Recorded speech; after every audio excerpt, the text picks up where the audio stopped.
Okay, so I'm going to just rotate some questions that you passed in through the four panelists and give them a chance to respond, and then we'll try and keep a little time for near the end for them to respond to each other if they have any questions or comments they want to make.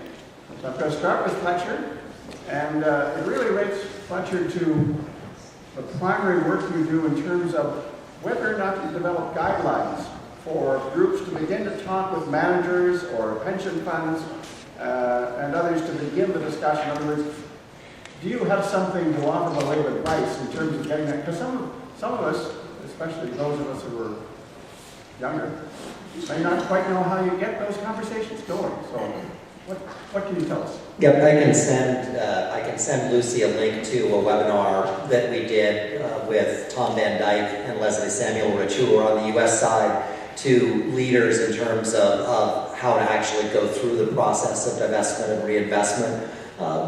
And frankly, Jane would be an outstanding, I mean, I think in terms of how to frame the questions, so I can send Lucy some resources. I think my experience has been that very few trustees are happy to have this conversation. And there are a number of very practical reasons. They're busy. They view it as something that's not practical. I think they view themselves as being used to some degree as pawns in activist play. And all of that is, I think, to some degree true, frankly. And I get that this is an imperfect world and sometimes that's the way things happen. So I think I'll send some, I mean, I think the best thing is the process that Jane outlined, to call for, first of all, an assessment and where are you at, and then secondly to say, what's a phased plan that you can do to, don't try to do it all at once. And then, as part of that phase, that second piece, to look at options and identifying surface options. I think also, from what we've seen, there are a small but growing number of options available to institutional investors. That will change over the course of the coming years. I mean, I think, and Jane knows a lot more about this than I do, but there are lots of new opportunities that are in the making, I think. And so, I think at the end of the day, polite but insistent persistence and a refusal to go away is probably the best way to behave. Great, thank you. Can I weigh in on that? Sure. I mean, I couldn't agree with you more. And I think just two quick comments.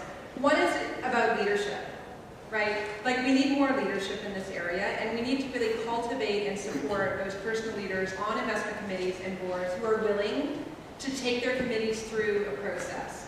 They need help. First, we need to identify them, and we need to support them. The other comment is that a lot of pressure is being put on pension funds, and I feel bad for pension funds. Pension funds have had a tough 5 years, decade. A lot of them are facing challenges around funding ratios. They have, very high standards. A lot of them are being shut down. So, I mean, there is a role for pension funds to do things in this area, but we also need to focus on the mutual fund industry. We need to focus on personal accounts, on the defined contribution industry, which is where the growth is. And, I haven't seen a lot of concerted effort to try and engage mutual fund leaders to sit down and say, like, BlackRock are doing some interesting stuff in this area. So what about, a carbon-optimized iShares global ETF, right? Like, let's put it out there, it's low cost, let's get it in mutual fund and defined contribution lineups, and let's push people towards it, right? So I think there's a lot of opportunity to do stuff, but we need a very, kind of cultivated and precise approach. 15 seconds further is that I think that one of the mistakes that I've seen some organizing groups do around this is to go to the trustees too quickly. I think that there's great value in an extended campaign to educate, organize, and build support so that when you do go, often you only get one swing at the ball, so to speak. Thank you. Both responses are very helpful. Now I'm going to make life very difficult for Jane, because somebody has asked a sort of elephant in the room question, which I'll phrase this way. And the question is, has capitalism's inbuilt dedication to growth meant that any investment policy change is impossible? Wow, how long do we have? I think that a lot of the talk in this area is not just about climate change, it's about sustainable capitalism. What does that mean, right? And what are the rules of engagement? The global financial markets are extremely complex. There's some interesting work being done to actually map the financial market system. The Telus Maynard Foundation in the UK is working with a cartographer to actually map financial systems and look at what the different levers are.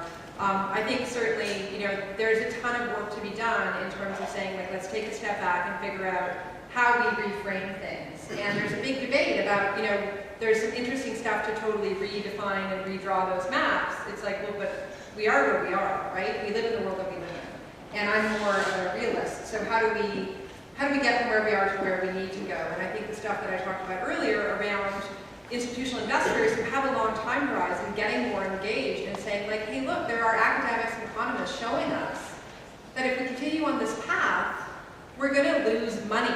Like, the economy will grow less quickly or shrink. We'll have massive migration.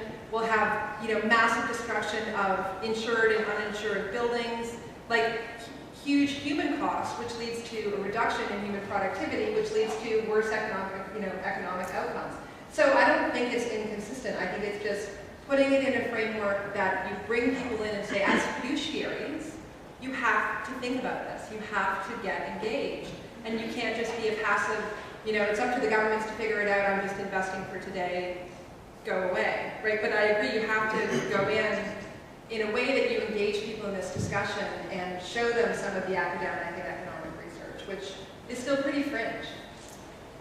Maybe I can add a little editorial comment at this point, because there is a whole parallel discussion going on that's been going on for several decades.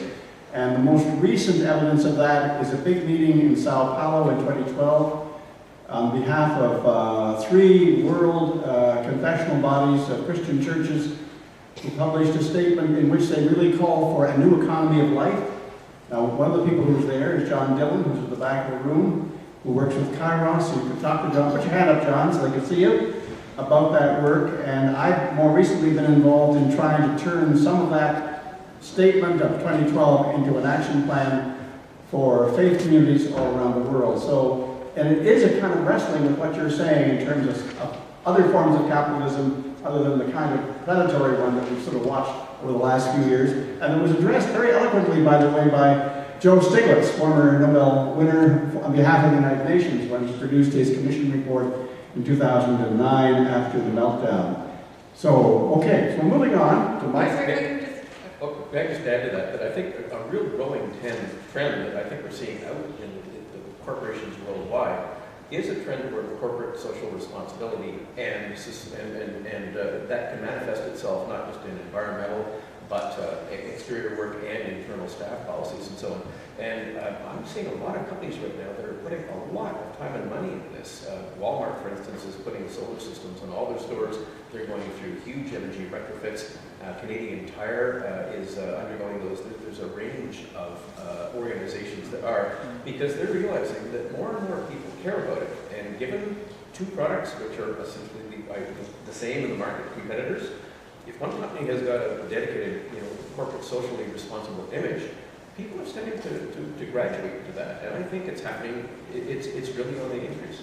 I couldn't agree more. And Unilever is the poster child for that, right? They said they're going to, forget the exact stats, but they're going to double their production but reduce their footprint by 80% by 2020, right? And Paul Pullman, their CEO, I mean, he's phenomenal. He's a revolutionary CEO, right? If you look at their stuff.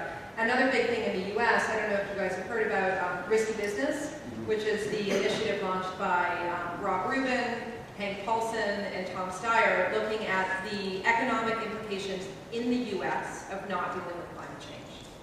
And, and Mayor Bloomberg also involved. So a lot of kind of big name Republicans who are commissioning economic research to demonstrate that this is not in the nation's best interest, right? So I think that there are a lot of positive signals. In fact, the U.S. Department of Defense has published studies where they're saying one of the biggest threats to the American way of life is climate change and all of the resulting follows with climate refugees and global disruptions, insurance markets, and so on.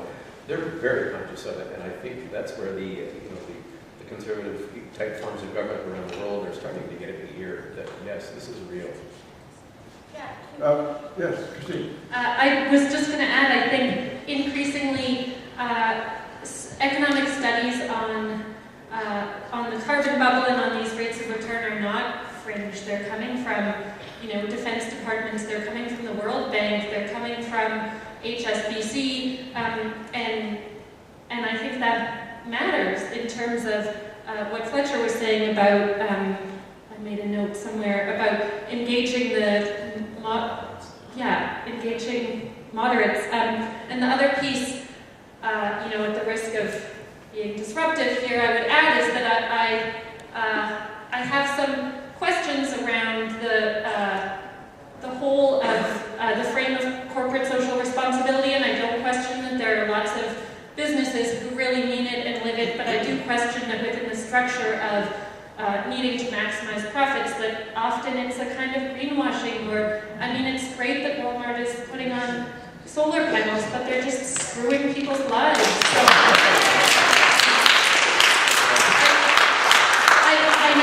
I think those companies are made of good people, and I'm sure that they have good intentions, but it's structured so that they can't always live those out, and I think we need more than just a frame of corporate social responsibility. Thank you, and to Mike, this is it gets to the heart of your particular activities. What are the environmental impacts of the materials used in solar panels, and how does the industry deal with this? There are about 4 main ingredients in the solar panels. There's aluminum in the frame, there's glass in the front, there's a backer material that's made of one of a couple of different types of plastic. The part that is most environmentally questionable is the actual solar cells, which are made out of silicon. Silicon is made out of sand, one of the most readily available things in the market. There are some toxic elements that are released in the manufacturer, and the companies who manufacture the cells are finding ways to contain that to a very great degree. Is it totally benign? No, it's not totally. But as I say, the amount of energy that goes into making one are being paid back in about a year with modules. So basically the harm stops with that little initial amount. Beyond that, you can break them, you can have them rained on, you can have a fire underneath them and break them and have them rained on. There have been studies on this. And what comes out of them is almost nothing. Like, they're very, very inert and very damage-proof and do not tend to affect the environment after, and are highly recyclable at the end of their life. Third world countries, in fact, are going to be a major source for modules here that have degraded their output a little bit over time. They produce a little bit every year. Third world countries, we think, are going to be a major market for modules that are ceased being used here, because we want newer, more efficient ones, and they'll be used there for decades and decades. Thank you. Christine, this is sort of a follow-up to what you just said a moment ago, in a more explicit way.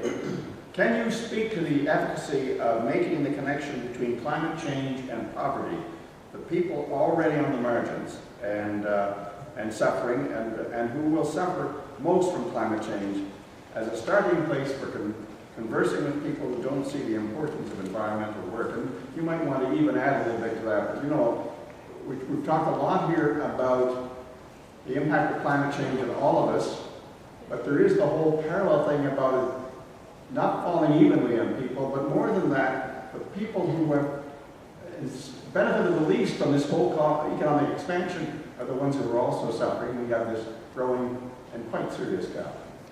Yeah, it's a great question. So, and there's a lot to say in response. Like I said, I think a lot of faith institutions have been talking about justice issues for a long time, and so in terms of engaging your community and broader, that is a really important place to go, because the reality is that those who have contributed least to the climate crisis in terms of emissions are being impacted the most. So on a global level, there are some really impactful visuals about the kind of global north and global south differences in terms of emissions produced and in terms of the impact of devastating weather events and the ability to respond to those events.